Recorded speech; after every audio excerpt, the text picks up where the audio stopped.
श्री सच्चिदानंद सतगुरु साईनाथ महाराज की जय। श्री साई सच्चरित्र अध्याय 7। श्री साईं बाबा की प्रकृति, उनकी योगिक क्रियाएं, उनकी सर्वव्यापकता, कुष्ठ रोगी की सेवा, खारपड़े के पुत्र को प्लेग, पंढरपुर गमन, अद्भुत अवतार। श्री साईं बाबा समस्त योगिक क्रियाओं में पारंगत थे। 6 प्रकार की क्रियाओं के तो वे पूर्ण ज्ञाता थे।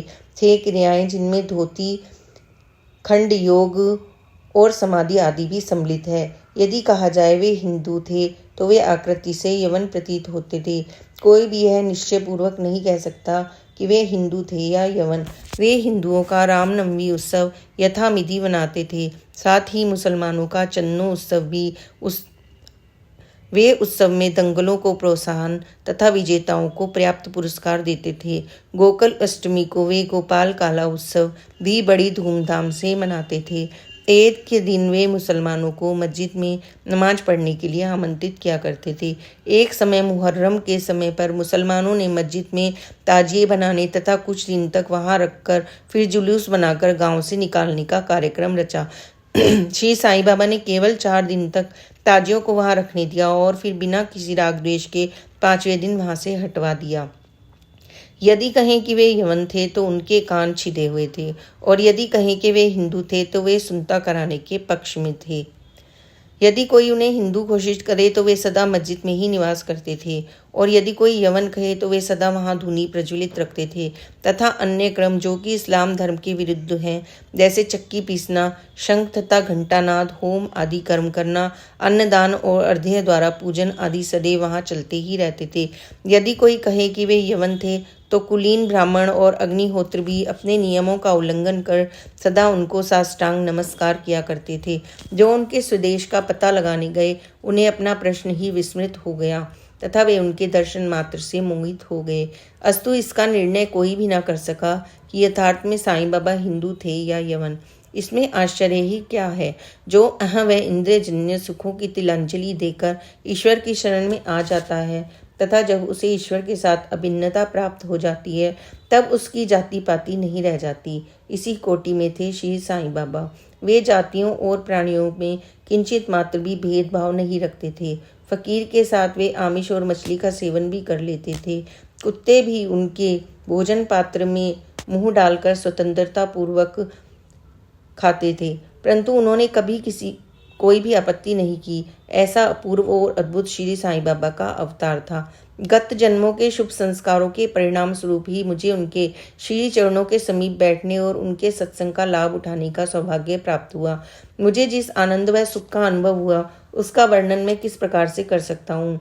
यथार्थ में बाबा अखंड सच्चिदानंद थे। उनकी महानता और अद्वितीयता का बखान कौन कर सकता है। जिसने उनके श्री चरण कमलों की शरण ली उसे साक्षात्कार की प्राप्ति हुई। अनेक सन्यासी, साधक और अन्य मुमुक्षु जन भी श्री साईं बाबा के पास आया करते थे। बाबा भी सदैव उनके साथ चलते फिरते, उठते बैठते, उनसे वार्तालाप कर उनका चित्तरंजन किया करते थे। अल्लाह मालिक सदैव उनके होठों पर था। वे कभी भी विवाद और मतभेद में नहीं पड़ते थे और सदा शांत और स्थिर ही रहते थे, परंतु कभी कभी वे क्रोधित हो ही जाया करते थे। वे सदैव ही वेदांत की शिक्षा दिया करते थे। कोई भी अंत तक यह न जान सका कि श्री साईं बाबा वास्तव में कौन थे। अमीर और गरीब दोनों उनके लिए एक समान थे। वे लोगों के गुह्य व्यापार को पुण्यता जानते थे। जब वह ग्रह रहस्य स्पष्ट करते तब सब विस्मित हो जाते थे। स्वयं ज्ञानावतार होकर भी सदैव अज्ञानता का प्रदर्शन किया करते थे। उन्हें आदर सत्कार से सदैव अरुचि थी। इस प्रकार श्री साईं बाबा का वैशिष्ट्य था। वे थे तो शरीरधारी, परंतु कर्मों से उनकी ईश्वरता स्पष्ट झलकती थी। शिरडी के सकल नर नारी उन्हें परब्रह्म ही मानते थे। विशेष श्री साईं बाबा के अतरंग भक्त महालसापति, जो कि बाबा के साथ मस्जिद तथा चावड़ी में शयन किया करते थे, उन्हें बाबा ने बतलाया कि मेरा जन्म पार्थड़ी के एक ब्राह्मण परिवार में हुआ था। मेरे माता पिता ने मुझे बाल्यावस्था में ही एक फकीर को सौंप दिया था। जब यह चर्चा चल रही थी तभी पार्थड़ी से कुछ लोग वहां पर आए तथा बाबा ने उनसे कुछ लोगों के संबंध में पूछताछ भी की। श्रीमती काशीबाई कानेटकर ने साई लीला पत्रिका भाग 2 के पृष्ठ 79 पर अनुभव नंबर 5 में प्रकाशित किया है कि बाबा के चमत्कारों को सुनकर हम लोग अपनी ब्रह्मवादी संस्था की पद्धति के अनुसार विवेचन कर रहे थे। विवाद का विषय था कि श्री साईं बाबा ब्रह्मवादी हैं या वाम मार्गी। कालांतर में जब मैं शिरडी को गई और मुझे इस संबंध में अनेक विचार आ रहे थे, जैसे ही मैंने मस्जिद की सीढ़ियों पर पैर रखा कि बाबा उठकर सामने आ गए और अपने हृदय की ओर संकेत कर मेरी ओर घूरते हुए क्रोधित हो बोले, यह ब्राह्मण है, शुद्ध ब्राह्मण, इसे वाम मार्ग से क्या प्रयोजन। यहाँ कोई भी यवन प्रवेश करने का दुस्साहस नहीं कर सकता और ना ही वह करे। पुनः अपने हृदय की ओर इंगित करते हुए बोले, यह ब्राह्मण लाखों मनुष्यों का पथ प्रदर्शन कर सकता है और उनको अप्राप्य वस्तु की प्राप्ति करा सकता है। यह ब्राह्मण की मस्जिद है और यहाँ किसी वाम मार्गी की छाया भी नहीं पड़ने दूंगा। बाबा की प्रकृति। मैं मूर्ख जो हूँ श्री साईं बाबा की अद्भुत लीलाओं का वर्णन नहीं कर सकता। शिरडी के प्राय समस्त मंदिरों का उन्होंने जीर्णोद्धार किया। श्री तात्या पाटिल के द्वारा शनि, गणपति, शंकर, पार्वती, ग्राम्य देवता और हनुमान जी आदि के मंदिर ठीक करवाए। उनके दान भी विलक्षण थे। दक्षिणा में जो भी धन उनके पास एकत्रित होता था उसमें से वे किसी को 20 रुपये, किसी को 15 रुपये, किसी को 50 रुपये, इसी प्रकार प्रतिदिन स्वच्छंदता पूर्वक वितरण कर दिया करते थे। प्राप्तिकर्ता उसे शुद्ध दान समझता था। बाबा की भी सदैव यही इच्छा रहती थी कि उसका उपयुक्त रीति से व्यय किया जाए। बाबा के दर्शन से भक्तों को अनेक प्रकार का लाभ पहुंचता था। अनेकों निष्कपट और स्वस्थ बन गए, दुष्ट आत्मा पुण्यात्मा में परिणित हो गए, अनेकों कुष्ठ रोग से मुक्त हो गए, अनेकों को मनवांछित फल की प्राप्ति हो गई। बिना कोई रस या औषधि सेवन किए बहुत से अंधों को पुनः दृष्टि प्राप्त हो गई। पंगुओं की पंगुता नष्ट हो गई। किसी को भी उनकी महानता का अंत न पा सके। उनकी कीर्ति दूर दूर तक फैलती गई और भिन्न भिन्न स्थानों से यात्रियों के झुंड आने लगे। बाबा सदा धुनी के पास ही आसन जमाए रहते थे और वहीं विश्राम किया करते थे। वे कभी स्नान करते और कभी स्नान किए बिना ही समाधि में लीन रहते थे। वे सिर पर एक छोटी सी साफी, कमर में एक धोती और तन ढकने के लिए एक अंगरखा धारण करते थे। प्रारंभ से ही उनकी वेशभूषा इसी प्रकार की थी। अपने जीवन काल के पूर्वार्ध में एक गांव में चिकित्सा कार्य भी किया करते थे। रोगियों का निदान कर उन्हें औषधि भी देते थे और उनके हाथ में अपरिमित यश था। इस कारण वे अल्पकाल में ही योग्य चिकित्सक विख्यात हो गए। यहाँ केवल एक ही घटना का उल्लेख किया जाता है जो बड़ी विचित्र है, विलक्षण नेत्र चिकित्सा।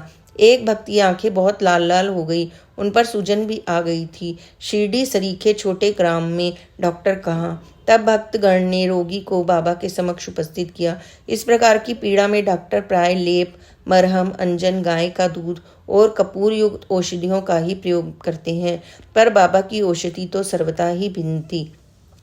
उन्होंने भिलवा पिसवाकर उसकी 2 गोलियां बनाई और रोगी के नेत्रों पर एक एक गोली चिपकाकर कपड़े की पट्टी से आंखें बांध दी। दूसरे दिन पट्टी हटाकर नेत्रों के ऊपर जल के छींटे छोड़े गए। सूजन कम हो गई और नेत्र प्राय निरोगी हो गए। नेत्र शरीर का एक अति सुकोमल अंग है, परंतु बाबा की औषधि से कोई हानि नहीं हुई, वरन नेत्रों की व्याधि दूर हो गई। इस प्रकार अनेक रोगी निरोगी हो गए। यह घटना तो केवल उदाहरण स्वरूप ही यहाँ लिखी गई है। बाबा की योगिक क्रियाएं। बाबा को समस्त यौगिक प्रयोग और क्रियाएं ज्ञात थी। उनमें से केवल 2 का ही उल्लेख यहाँ किया जाता है। धोती क्रिया। प्रति तीसरे दिन बाबा मस्जिद से पर्याप्त दूरी पर एक वट वृक्ष के नीचे किया करते थे। एक अवसर पर लोगों ने देखा कि उन्होंने अपनी आंतों को उधर के बाहर निकालकर उन्हें चारों ओर से स्वच्छ कर समीप के वृक्ष पर सूखने के लिए रख दिया। शिरडी में यह घटना की पुष्टि करने वाले लोग अभी भी जीवित हैं। उन्होंने इस सत्य की परीक्षा भी की थी। साधारण धोती क्रिया 1-3 चौड़े व 22/आधा फुट लंबे गीले कपड़े के टुकड़े से की जाती है। इस कपड़े को मुंह के द्वारा उदर में उतार लिया जाता था और उसे लगभग आधे घंटे तक रखे रहते थे ताकि उसका पूरा प्रभाव हो जाए। इसके पश्चात उसे बाहर निकाल लेते थे। पर बाबा की यह धोती क्रिया सर्वथा विचित्र और असाधारण ही थी।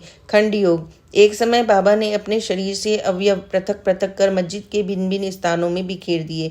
अकस्मात उसी दिन एक महाशय मस्जिद में पधारे और अंगों को यहाँ वहाँ इस प्रकार बिखरा देखकर बहुत ही भयभीत हुए। पहले उनकी इच्छा थी कि लौट लौटकर ग्राम अधिकारी के पास इसकी सूचना भिजवा देनी चाहिए। किसी ने बाबा का खून कर उनके टुकड़े टुकड़े कर दिए हैं, परंतु सूचना देने वाला ही पहले पकड़ा जाएगा, यह सोचकर ही वे मौन रहे। दूसरे दिन जब वे मस्जिद में गए तो बाबा को पूर्वत हष्ट पुष्ट और स्वस्थ देखकर उन्हें बड़ा विस्मय हुआ। उन्हें ऐसा लगा कि पिछले दिन जो दृश्य देखा था कहीं वह स्वप्न तो नहीं था। बाबा बाल्यकाल से ही योगी क्रियाएं करते आए हैं और उन्हें जो अवस्था प्राप्त हो चुकी है उसका सत्य ज्ञान किसी को भी नहीं था। चिकित्सा के नाम पर उन्होंने कभी किसी से एक पैसा भी स्वीकार नहीं किया। अपने उत्तम लोकप्रिय गुणों के कारण उनकी कीर्ति दूर दूर तक फैल गई। उन्होंने अनेक निर्धनों और रोगियों को स्वास्थ्य प्रदान किया।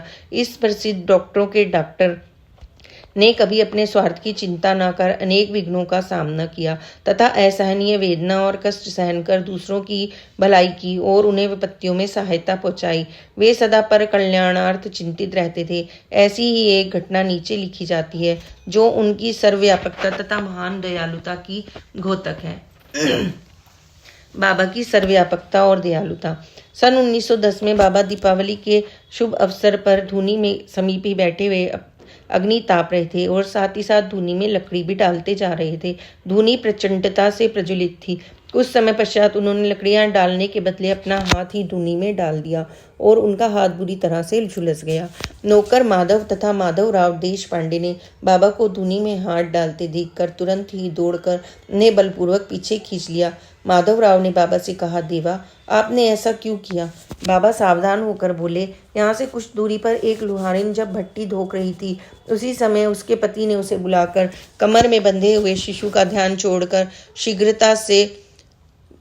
वह शीघ्रता से वहां दौड़ कर गई। अभाग्यवश शिशु फिसलकर भट्टी में गिर गया। मैंने तुरंत ही भट्टी में हाथ डालकर शिशु के प्राण बचा लिए। मुझे अपना हाथ जल जाने का दुख नहीं है, परंतु मुझे हर्ष है कि एक मासूम शिशु के प्राण बच गए। कुष्ठ रोगी की सेवा। माधवराव देशपांडे के द्वारा बाबा का हाथ जल जाने का समाचार पाकर श्री नाना साहब चंदोरकर बंबई के एक सुप्रसिद्ध डॉक्टर श्री परमानंद के साथ दवाइयाँ, लेप, लिंट तथा पट्टियाँ आदि लेकर शीघ्रता से शिरडी को आए। उन्होंने बाबा से डॉक्टर परमानंद को हाथ की परीक्षा करने और जले हुए स्थान पर दवा लगाने की अनुमति मांगी, परंतु यह प्रार्थना अस्वीकृत हो गई। हाथ जल जाने के पश्चात एक कुष्ठ पीड़ित भक्त भागोजी शिंदे उनके हाथ पर सदैव ही पट्टी बांधते रहे। उनका कार्य था प्रतिदिन जले हुए स्थान पर घी मलना और उसके ऊपर एक पत्ता रखकर पट्टियों से उसे पुनः पूर्वत कसकर बांध देना। घाव शीघ्र ही भर जाए, इसके लिए नाना साहब चंदोरकर ने पट्टी छोड़ने तथा डॉक्टर परमानंद ने जांच व चिकित्सा कराने का बाबा से बारंबार अनुरोध किया। यहाँ तक कि डॉक्टर परमानंद ने अनेक बार प्रार्थना की, परंतु बाबा ने यह कहते हुए बात टाल दी कि अल्लाह ही मेरे डॉक्टर हैं। उन्होंने हाथ की परीक्षा करवाना अस्वीकार कर दिया। डॉक्टर परमानंद की दवाइयाँ शिरडी के वायुमंडल में ना खुल सकी और न ही उनका उपयोग ही हो सका। फिर भी डॉक्टर साहब का परम भाग्य था जो उन्हें बाबा के शीर दर्शन का लाभ हुआ। भागो जी को दवा लगाने की अनुमति मिल गई। कुछ दिनों के उपरांत जब घाव भर गया तब सब भक्त सुखी हो गए, परंतु यह किसी को भी ज्ञात न हो सका कि कुछ पीड़ा अवशेष रही थी या नहीं। प्रतिदिन प्रातःकाल वही क्रम घृत से हाथ की मालिश और पुनः कसकर पट्टी बांधना श्री साईं बाबा की समाधि पर्यंत यह कार्य इसी प्रकार से चलता रहा। श्री साईं बाबा सदृश्य पूर्ण सिद्ध को यथार्थ में इस चिकित्सा की कोई भी आवश्यकता नहीं थी, परंतु भक्तों के प्रेमवश उन्होंने भागो जी की यह सेवा निर्विघ्न ही स्वीकार की। जब बाबा लेंडी बाग को जाते तो भागो जी छाता लेकर उनके साथ ही जाते थे। प्रतिदिन प्रातःकाल जब बाबा धूनी के पास आसन पर विराजते तब भागो जी वहाँ पहले से ही उपस्थित रहकर अपना कार्य प्रारंभ कर देते थे। भागो जी ने पिछले जन्म में अनेक पाप कर्म किए थे, इस कारण वे कुष्ठ रोग से पीड़ित थे। उनकी उंगलियां गल चुकी थी और शरीर पीप आदि से भरा हुआ था, जिससे दुर्गंध भी आती थी। यद्यपि बाह्य दृष्टि से वे दुर्भागी प्रतीत होते थे, परंतु बाबा का प्रधान सेवक होने के नाते यथार्थ में वे अधिक भाग्यशाली तथा सुखी थे। उन्हें बाबा के सानिध्य का पूर्ण लाभ प्राप्त हुआ। बालक खारपड़े को प्लेग। अब मैं बाबा की एक दूसरी अद्भुत लीला का वर्णन करूंगा। श्रीमती खारपड़े अपने छोटे पुत्र के साथ कई दिनों से शिरडी में थी, परंतु तीव्र ज्वर से पीड़ित उनके पुत्र को प्लेग की गिल्टी भी निकल आई थी। श्रीमती खारपड़े भयभीत हो घबराने लगी और अमरावती लौट जाने का विचार करने लगी। संध्या समय जब बाबा वायु सेवन के लिए समाधि मंदिर के पास से जा रहे थे। उन समाधि मंदिर जो अब समाधि मंदिर कहलाता है, वाड़े के पास से जा रहे थे, तब उन्होंने उनसे लौटने की अनुमति मांगी तथा कंपित स्वर में कहने लगी, मेरा प्रिय पुत्र प्लेग से ग्रस्त हो गया है, अतः अब मैं घर लौटना चाहती हूँ। प्रेम पूर्वक उनका समाधान करते हुए बाबा ने कहा, आकाश में बादल बहुत छाए हुए हैं, उनके हटते ही आकाश पूर्वत स्वच्छ हो जाएगा। ऐसा कहते हुए उन्होंने कमर तक अपनी कफनी उठाई और वहां उपस्थित सभी लोगों को 4 अंडों के बराबर गिल्टियां दिखाकर कहा, देखो मुझे अपने भक्तों के लिए कितना कष्ट उठाना पड़ता है, उनके कष्ट मेरे हैं। यह विचित्र और असाधारण लीला देखकर लोगों को विश्वास हो गया कि संतों को अपने भक्तों के लिए किस प्रकार कष्ट सहन करने पड़ते हैं। संतों का हृदय मोम से भी नरम तथा अंतर्बाह्य मक्खन जैसा कोमल होता है। वे अकारण ही भक्तों से प्रेम करते हैं और उन्हें अपना निजी संबंधी समझते हैं। पंढरपुर गमन और निवास। बाबा अपने भक्तों से कितना प्रेम करते और किस प्रकार उनकी समस्त इच्छाओं और समाचारों को पहले से ही जान लेते थे, इसका वर्णन कर यह अध्याय मैं समाप्त करूंगा। नाना साहब चंदोरकर बाबा के परम भक्त वे खानदेश से नंदूरबार के मामलदार थे। उनका पंढरपुर को स्थानांतरण हो गया और श्री साईं बाबा की भक्ति उन्हें सफल हो गई, क्योंकि उन्हें पंढरपुर जो भूवैकुंठ सदृश्य ही समझा जाता है, उसमें रहने का अवसर प्राप्त हो गया। नाना साहब को शीघ्र ही कार्यभार संभालना था, इसलिए वे किसी को पूर्व पत्र या सूचना दिए बिना ही शीघ्रता से शिरडी को रवाना हो गए। वे अपने पंढरपुर में अचानक ही पहुंचकर अपने विठोबा को नमस्कार कर फिर आगे प्रस्थान करना चाहते थे। नाना साहब के आगमन की किसी को भी सूचना न थी, परंतु बाबा से क्या छिपा था, वे तो सर्वज्ञ थे। जैसे ही नाना साहब नीम गांव पहुंचे, बाबा पास बैठे हुए महालसापति अप्पा शिंदे और काशीराम से वार्तालाप करने लगे। उसी समय मस्जिद में स्तब्धता छा गई। बाबा ने अचानक ही कहा, चलो चारों मिलकर भजन करते हैं, पंढरपुर के द्वार खुले हुए हैं, यह भजन प्रेम पूर्वक गाएं। सब मिलकर गाने लगे। पंढरपुर जाकर मुझे वहीं रहना है, क्योंकि वह मेरे स्वामी बाबा का घर है। बाबा गाते जाते और भक्तगण उसे दोहराते जाते थे। कुछ समय में नाना साहब ने व सब कुटुंब पहुंचकर बाबा को प्रणाम किया। उन्होंने बाबा को पंढरपुर साथ पधारने और वहां निवास करने की प्रार्थना की। पाठकों, अब इस प्रार्थना की आवश्यकता ही कहाँ थी। भक्तगण ने नाना साहब को बतलाया कि बाबा पंढरपुर निवास के भाव में पहले से ही हैं। यह सुनकर नाना साहब द्रवित हो श्री चरणों पर गिर पड़े और बाबा की आज्ञा उदी तथा आशीर्वाद प्राप्त कर वे पंढरपुर को रवाना हो गए। बाबा की कथाएं अनंत हैं। अन्य विषय जैसे मानव जन्म का महत्व, बाबा का भिक्षावृत्ति पर निर्वाहन, बाईजाबाई की सेवा तथा अन्य कथाओं को अगले अध्याय के लिए शेष रखकर अब मुझे यहाँ विश्राम करना चाहिए। श्री सद्गुरु साईनाथा अर्पणमस्तु। शुभम भवतु। श्री सच्चिदानंद सद्गुरु साईनाथ महाराज की जय। Please like and subscribe this channel. Online दर्शन के लिए please comment in box. Om Sai Ram, जय साई राम, ओम साई राम।